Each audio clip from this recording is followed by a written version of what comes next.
Ibu masih ingat ya ketika SD, ya, ketika menjadi murid dulu, gitu ya, berangkat ke sekolah dengan baju putih dan celana merah, lalu duduk di bangku, lalu mendengarkan guru menjelaskan materi pembelajaran, dilanjutkan dengan mengerjakan LKS. Nah, hal itu terus kita lakukan ya, hal itu terus Bapak Ibu lakukan sampai Bapak Ibu di bangku sekolah menengah atas. Nah, setelah menjadi guru, Bapak Ibu mengharapkan murid-murid itu jadi murid yang berprestasi. Mungkin kita masih seperti itu, berpikiran seperti itu ya Bapak Ibu ya. Nah, kita masih berpikiran kalau datang ke sekolah pakai baju, datangnya pagi sekali Bapak Ibu, mungkin pagi sekali ya, sehingga mengejar supaya nggak terlambat. Jadi pagi sekali gitu ya, dengan baju seragam, duduk di bangku, lalu mendengarkan guru menjelaskan materi, lalu melanjutkan dengan mengerjakan LKS. Ini mungkin praktik yang mungkin ada yang masih kita lakukannya gitu ya. Nah, lalu setelah kita pun menjadi guru, kita mengharapkan murid kita dapat menjadi murid yang berprestasi. Gitu ya. Nah, sekarang kita mari berefleksi Bapak Ibu ya. Kalau ibaratkan tujuan pendidikan itu adalah jalan yang panjang, gitu ya, jalan yang panjang yang masih bisa kita perbaiki gitu ya, Bapak Ibu, kita perbaiki, kita refleksikan sehingga nanti bisa sampai ke tujuannya, gitu ya. Jadi jalan pendidikan, tujuan pendidikan ini adalah jalan yang panjang yang masih bisa kita refleksikan kembali, ya Bapak Ibu ya, sehingga kita bisa menetapkan tujuan utama dari pendidikan. Ini jadi suatu keterampilan nanti yang akan menjawab, yang akan meneruskan konsep Bapak Ibu mengenai kurikulum merdeka. Nah, di sini ada pertanyaan Bapak Ibu. Apakah tujuan utama guru untuk mengarahkan murid menjadi murid yang berprestasi?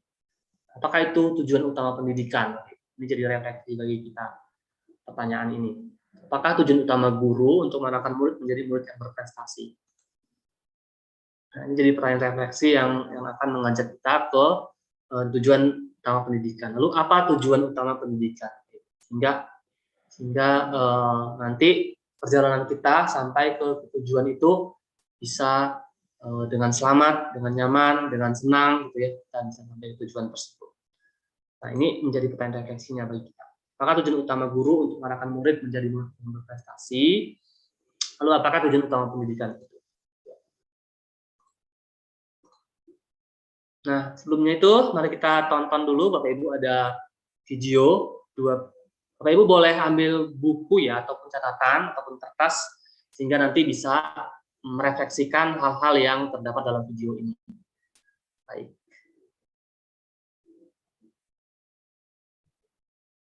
English is my second language. As a vlogger, I deal with social media a lot, which is actually fun for me, but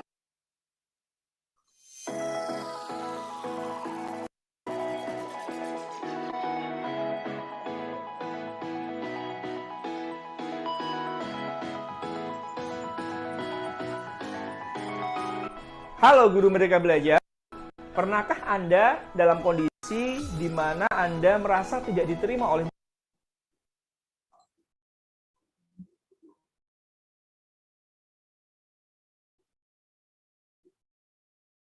murid Anda? Kondisi di mana murid Anda merasa bosan, kondisi di mana murid Anda tidak semangat dalam belajar dan acuh terhadap proses belajar bersama Anda. Lalu bagaimana langkah yang Anda lakukan agar murid bisa lebih antusias dalam belajar? Yuk kita lihat video berikut ini. Robit, kemarin aku nonton YouTube keren banget. Apa ya? Nonton apa? Nonton Free Fire, PUBG, pokoknya bagus banget. Aku dapat ilmu banyak dari game itu. Teman-teman, kayak ada suara sepatu Pauda. Ayo cepat-cepat. Selamat pagi anak-anak.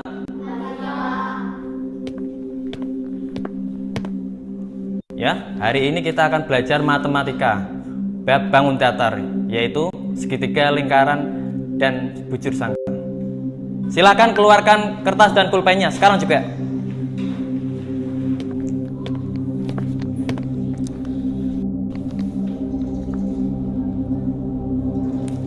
Loh, kamu kok belum ngambil pulpen sama kertas? Cepat sekarang ambil, kerjakan. Silakan buat lingkaran, segitiga, dan bujur sangkar.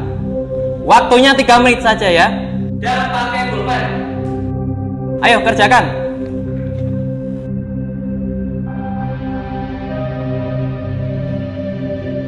Waktunya sebentar lagi ya. Kamu lirik-lirik.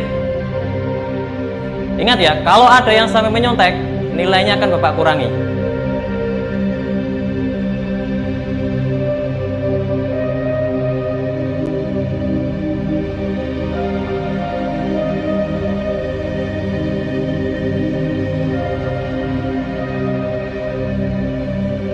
Ya, waktunya habis. Silakan kumpulkan, mulai dari sini.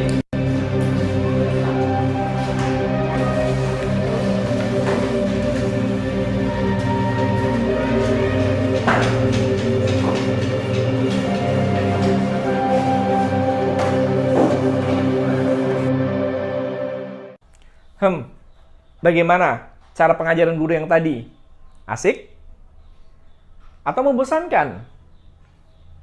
Apakah ada cara pengajaran yang lain? Yuk kita lihat video berikut ini.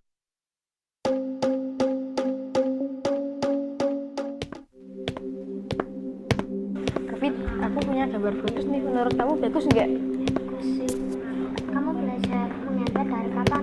Dari dulu. Selamat pagi anak. Pagi, Pak.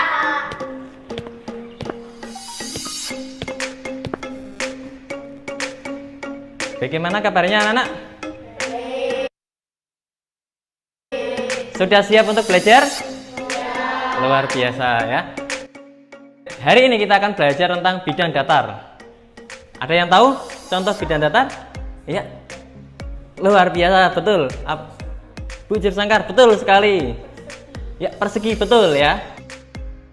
Kira-kira di sekitar kalian tahu datar itu apa saja ya? Laptop, televisi. Betul sekali yang saya bilang tadi. Ada laptop, ada handphone, ada banyak ya di sekitar kita ya.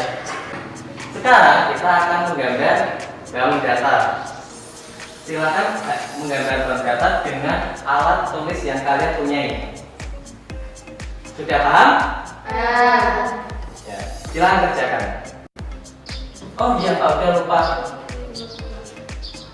Kira-kira untuk menggambar bidang datar butuh waktu berapa lama? 1 jam, Pak. 1 jam. Apa enggak kelamaan Reza? Tidak. Mungkin kira-kira 5 menit. 5 menit mungkin cukup ya. Gimana, sepakat? Ya. Waktunya 5 menit ya. Silakan kerjakan.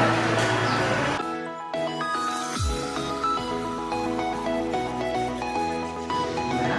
Bisa? Ya, waktunya sudah 5 menit ya. Sebagai kesepakatan. Silakan tunjukkan gambar kalian.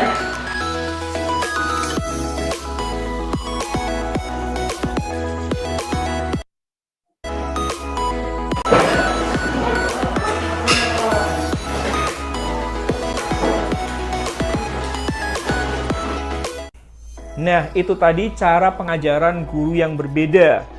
Sudah menyimakkan bagaimana cara mengajar guru A dan cara mengajar guru B? Bagaimana rasanya ketika Anda menjadi murid dan diajar oleh guru A?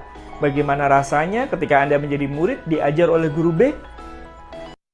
Menurut Anda, apa hal yang paling mendasar yang membedakan antara guru A dan guru B? Baiklah, sekarang diskusikan bersama kelompok Anda.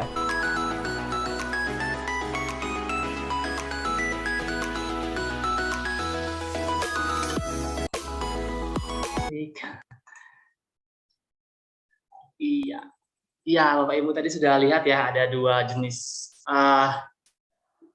pembelajaran yang dilakukan oleh seorang guru ya Bapak Ibu. Nah, ya, kalau kita ngambil posisi sebagai murid Bapak Ibu, kita ini di chat sudah ada yang langsung membandingkan ya gitu ya.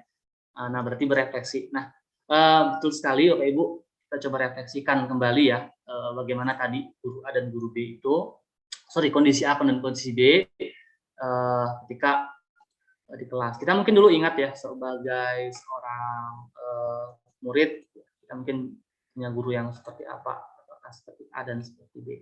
Nah, kita mau refleksi nih Bapak Ibu. Jadi tadi sudah lihat nonton, kita next ya. Nah, ini dia. Nah, jadi posisikan Bapak Ibu itu sebagai murid. Jadi dia ada di pengajaran A dan ada di pengajaran B. Nah, ceritakan apa yang Bapak Ibu rasakan. Nah, dalam refleksi tidak ada benar salah, dan jadi kita bisa aja mungkin berpendapat ya. Silakan Bapak Ibu, mungkin ada yang bisa boleh berpendapat satu orang ya. Kita lihat ya.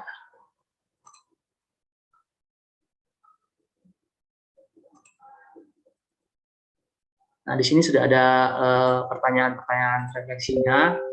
Jika saya di murid A, maka jika saya murid di pengajaran A, saya akan merasakan apa? Jika saya murid di pengajaran A, saya akan berpikir bahwa jika saya murid di pengajaran A, saya akan menunjukkan perilaku yang bagaimana. Nah, ini dia yang kita refleksikan. Termasuk juga yang tadi yang B ya, Bapak Ibu. Jika saya murid di pengajaran B, saya akan merasakan bagaimana. Jika saya murid di pengajaran B, saya akan berpikir bahwa jika saya murid di pengajaran B, saya akan menunjukkan perilaku yang bagaimana. Nah, mungkin saya lihat di kolom chat sudah ada yang juga berikan pendapat ya. Coba saya bacakan. Video 1, guru yang keras terkadang membuat anak takut dan malas untuk berpikir. Sedangkan video 2, guru asik dan menyenangkan karena menyenangkan membuat anak lebih tertarik dan antusias untuk belajar dan mudah dimengerti. Guru B mengajar dengan pendekatan religius dan tutur kata yang lembut dan ucapan yang enak didengar siswa, cara mengajar baik. Sedangkan posisi A terkesan arogan dan tidak mampu menciptakan kelas yang boleh bersama peserta didiknya. Oke. Ya, Bapak Ibu. Nah, saya juga berefleksi Bapak Ibu ya, saya pernah menjadi guru di pengajaran A, saya juga pernah di pengajaran B. Saya kalau saya berefleksi secara diri gitu ya, individual. Maka kalau saya di posisi murid di pengajaran A, saya akan merasakan takut gitu ya, ataupun tertekan ya, karena selalu dengan nada suara gurunya yang tinggi gitu ya, mungkin. Di pengajaran A, saya juga berpikir bahwa belajar itu tidak menyenangkan. Kalau saya jadi murid di pelajaran A, itu pelajaran itu tidak menyenangkan karena dalam keadaan takut dan gurunya tidak menunjukkan hubungan gitu ya. Sehingga kita berpikir bahwa belajar itu tidak menyenangkan.